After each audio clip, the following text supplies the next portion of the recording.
Então, conduta imediata na aspiração do conteúdo gástrico. Essa aspiração pode ocorrer após a indução da anestesia, durante o procedimento e no período imediato pós-cirúrgico.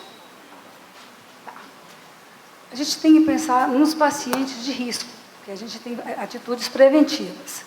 Em relação ao paciente, são pacientes de estômago cheio.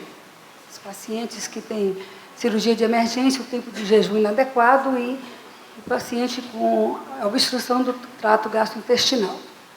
Em relação ao retardo do desenvolvimento gástrico, são algumas doenças sistêmicas, o paciente renal crônico, o paciente que tem diabetes mellitus, tá?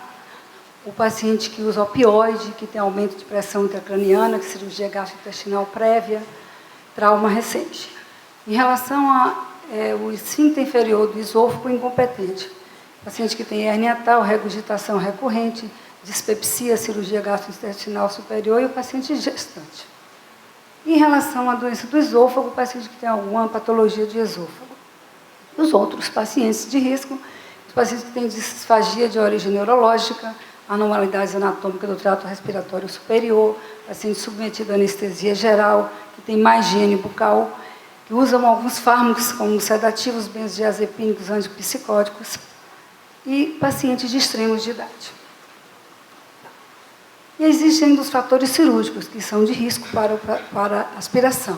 Cirurgia gastrointestinal superior, posição de litotomia e cefalodeclive, laparoscopia e colecistectomia. Fatores anestésicos. Paciente com anestesia superficial, paciente que usa dispositivos supraglóticos, principalmente aqueles de primeira geração que não tem o canal de aspiração gástrica, ventilação com pressão positiva e cirurgias com tempo maior de 2 horas. E paciente de via aérea difícil. Na manipulação você pode facilitar esse risco de aspiração. E os fatores do próprio dispositivo. Dispositivo supraglótico de primeira geração, aquelas máscaras laríngeas que não tinha canal de aspiração gástrica. Epidemiologia, né? O risco de pneumonia por aspiração de pneumonite é 10% após sobredosagem de fármacos. Aquele paciente bem sedado, com sedação profunda, ele pode ter um maior risco. A incidência é de 1 para 900 até 1 para 10 mil. Então, é variável de acordo com os riscos. Quanto maior o risco do paciente, maior a incidência. 10 a 30% de morte relacionada à anestesia. Então, por isso que todo mundo tem medo da broncoaspiração. Mas a aspiração está levando à morte, morbidade e maior permanência na UTI. A incidência de aspiração fatal associada à anestesia, nesse trabalho realizado por esse grupo, publicado em 2014, ele é de 1 para 350 mil, mas é menor do que se supunha os trabalhos anteriores. É a maior causa de mortalidade relacionada com as vias aéreas. Nesse trabalho desse grupo, em 8 pacientes, em 16 pacientes, 50% tiveram óbitos de causa anestésica e 23, em 133, 17% outros eventos relacionados à anestesia. Complicações de via aéreas com morte, danos cerebrais, admissão inesperada em UTI ou necessidade de uma via aérea cirúrgica. E a incidência de aspiração sob anestesia está relacionado, nesse trabalho, eles relacionou bastante com maior estado do asa e cirurgia de emergência. Então, esses seriam os fatores bem importantes na incidência dessa aspiração. E o que é essa aspiração pulmonar? Essa aspiração gástrica dando uma aspiração pulmonar, que é a inalação de conteúdo orofaringeu gástrico na laringe, o trato respiratório, que foi descrita pela primeira vez por Mendelssohn em 1946, que é as consequências potenciais da abolição dos reflexos de via aérea sob anestesia e a subsequente aspiração do conteúdo gástrico. Essa síndrome de Manson, aspiração de matéria sólida, que daria a hipóxia por obstrução física. Essa realmente a consequência mais grave quando se aspira matéria sólida.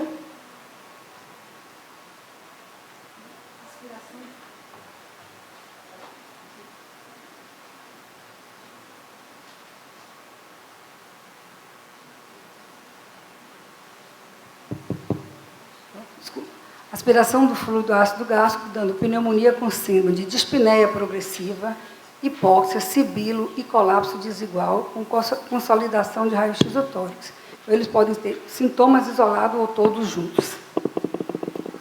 O risco de mortalidade e morbidade está relacionado com o volume do aspirado, com o grau de acidez e pela presença ou ausência de partículas no líquido aspirado. Bom, falei um pouquinho dessa fase inicial dos fatores de risco. Vamos sim, aspirou. Como é a gestão inicial? Foi o que me coube falar sobre a gestão inicial no paciente que aspirou o conteúdo gástrico. Céfalo declive de 30 graus. Você deixar o posicionamento da glote e da laringe superior para que o líquido regurgitado aspirado fique na cavidade orofaringeia. Pressão na cricoide, aí você faz pressão.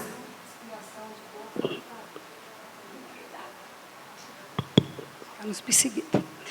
Pressão de cricoide com aspiração de boca e faringe. Não aplique pressão em cricoide se o paciente estiver vomitando pelo risco de rotura de esôfago. Realize laringoscopia direta, intubação traqueal, insuflo CAF, aspiração do tubo endotraqueal, administração de O2 a 100% com ventilação com pressão positiva, inserção de tubo orogástrico, e aí você vai colher o material e aspirar o pH e medir o pH do conteúdo gástrico. Continuando. Coleta do aspirado traqueobronco para teste de cultura e sensibilidade. Ausculta pulmonar para você ver a diminuição dos sons, para ver se tem presença de sibilos e roncos. Cibroncoespasmo, beta-2 agonista, inalatório, albuterol, buterbutalina.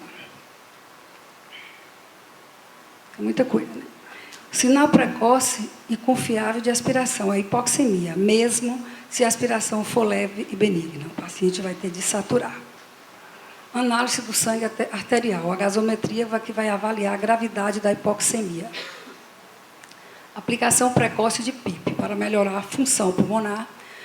Decisão de prosseguir a operação é a critério do cirurgião e do anestesiologista. Você vai definir se vai ou não prosseguir a cirurgia, sendo que se for uma cirurgia de emergência, não tem dúvida, vai ter que prosseguir o procedimento. Se for uma eletiva, vai ter que ser avaliado. Fatores que influenciam essa decisão.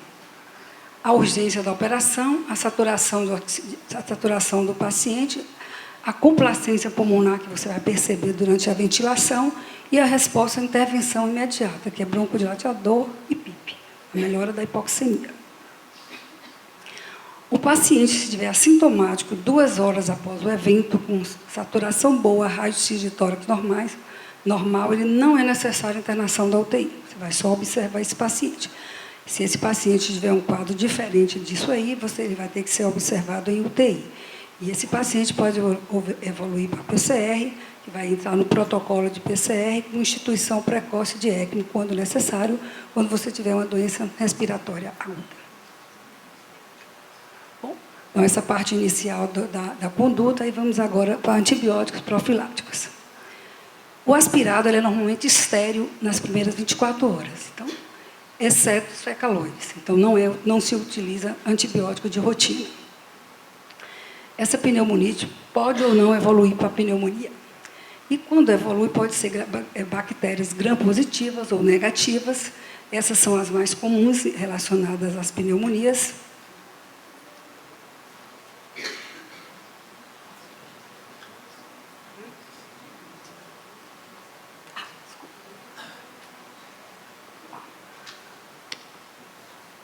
O uso profilático de antibiótico não diminui taxas de infecção ou a mortalidade.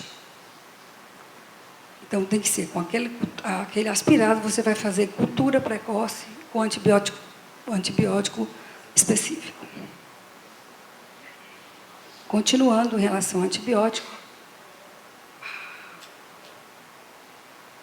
Antibiótico de amplo espectro está relacionado à superinfecção bacteriana e fúngica multiresistente. Em caso de obstrução intestinal, possibilidade de infecção anaeróbica e gram-negativa, então aí se justifica o antibiótico profilático. Em paciente hospedeiro imunocomprometido, como os idosos e os pacientes críticos, também se pode usar antibiótico profilático. Esteroides. É controverso, porque ele reduz a inflamação e estabiliza as membranas lissossomiais, previne danos celulares e pulmonares, proteção aos pneumócitos alveolares tipo 2 e atenua a aglutinação de leucócitos em plaquetas. Essas são as justificativas para se utilizar, mas se o valor do pH aspirado, na hora que você medir o coleta e faz o valor do pH, se for entre 1,5 e 2,5, a terapia com antibiótico, com esteroide, ela é benéfica. Mas aí você vai fazer Dexa 0,08 mg por quilo de 6 em 6 horas, vai ocorrer diminuição do edema pulmonar nas primeiras 24 horas e a normalidade desse parênquima em 72 horas. Se o valor do aspirado for menor que 1,5, o dano pulmonar já é máximo. Então, a terapia com esteroide já é ineficaz. Pneumonia causadas por gram-negativos são mais frequentes em pacientes tratados com corticosteroides. Então, de rotina, não é recomendado. Bicarbonato de sódio em solução salina. Seria lavar, está entubado o paciente, eu posso lavar esse pulmão, esse brônquio. Lesões pulmonares foram agravadas quando foi feita irrigação com bicarbonato de sódio, solução salina ou hidróxido de sódio. Porque esse líquido que você coloca lá para lavar, o volume desse fluido pode empurrar o ácido clorídrico mais profundamente para o pulmão. O ácido clorídrico provoca danos mais precocemente em uma área maior do pulmão. Vai ter um aumento insignificante do pH, em trabalhos mostrando que de 1,6 para 1,8, quando você dilui esse ácido clorídrico. E a neutralização do ácido clorídrico com o bicarbonato de sódio produz calor, com queimadura térmica da mucosa brônquica. Então, não é utilizado. Ela é indicada quando for uma aspiração obstrutiva, pedaços de sódio, aí ela é indicada, mas na de líquido não. Você vai fazer 5 a 10 ml de solução salina estilada na árvore traqueobrônquica, imediatamente aspirada. Injeta e aspira. A irrigação brônquica é precedida e seguida de oxigenação, repetição até o aspirado sair limpo. Então, a gente falou, foi o que foi me pedido para falar sobre a conduta imediata no paciente que broncoaspirou. Os pacientes que têm risco, você faz medidas preventivas, que a gente vai falar sobre isso, e o paciente que não tem risco é aquele paciente que você estava fazendo anestesia sem nenhum fator de risco, e ele aspirou. Você vai fazer essas condutas. A gente falou que a cirurgia de emergência é um fator importante para a aspiração. Como evitar a aspiração durante uma cirurgia de emergência? Aplicação de descompressão gástrica por sonda orogástrica de diâmetro grande. Anestesia regional, se possível. Antiácido não particulado, 30 ml de citrato de sódio, 30 minutos antes do procedimento. Eu não sei se tem outro nome, ou que tem aqui no Brasil, que é o Obcitra, né? Agentes anticolinérgicos, atropina ou glicopirrolato, metoclopramida, para estimular o esvaziamento gástrico e aumentar o tônus do esfíncter inferior do esôfago. No pré-operatório, antagonista de receptores H2 ou inibidores de prótons, com pantoprazol de sódio, para diminuir a secreção ácida. Tá? E só estubar com o paciente acordado. Tá. Estratégia para reduzir o risco de aspiração. Reduzir o volume gástrico. Jejum pré-operatório adequado, aspiração por sonda nasogástrica, pré-medicação procinética. Evitar anestesia geral, optar por regional. reduzir o pH do conteúdo gástrico, antiácido, antagonista de H2 e inibidores de bomba de prótons. Proteção de via aérea, intubação traqueal, dispositivo supraglótico de segunda geração. Passa a máscara, passa a sonda e aspira o conteúdo gástrico. Evitar regurgitação, pressão de cricoide, indução em sequência rápida. E na extubação, acordado após o retorno dos reflexos de via aérea, posição lateral da cabeça para baixo ou na posição vertical. Seria o paciente quase que sentado.